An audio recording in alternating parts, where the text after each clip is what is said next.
Hey, at Nolathane here, we totally get how difficult it is sometimes to understand all the explanations and all the terminology around suspension components, bushings, kits, not just yourself, also your customer. So we'll try and break it down into some pretty simple terms that we like to use and love to see you use the same.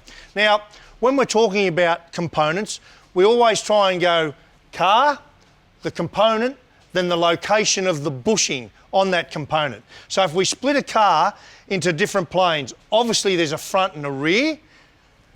Given the components, there's always an upper and a lower, particularly where they're in the same family of components.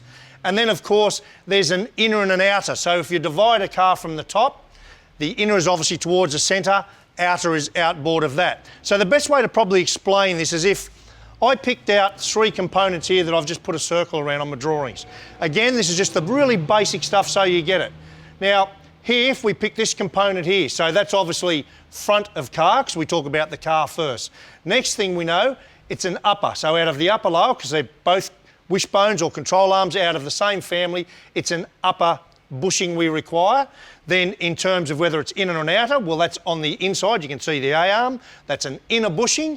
And then the location of that bushing on that component is at the front. So you get that component there. Now, if we come to the back of the car and we talk about our trailing arms, all right, got a circle around this one. So it's obviously car first, so we know it's rear of car. So rear, we know it's, so upper and lower, we can see it's a lower. There's the upper arm and the lower arm. Inner and outer, because it's a trailing arm that runs along the car, there is no inner and outer in that one. And front and rear, well, we can see on the component, location bushing, it's the front. Okay, so that's that one there. Then if we go to the rear of the car and we pick out this one, we can see again, start with the car. Rear of car, we know that it's upper and lower. There's only a lower control arm here, so that doesn't apply. Inner and outer, it's obviously an inner towards the centre of the car. And front or rear, well, in this instance, there's only one control arm. Obviously, in more complex rear-end systems, there might be multiple control arms, which would require a bit more lingo.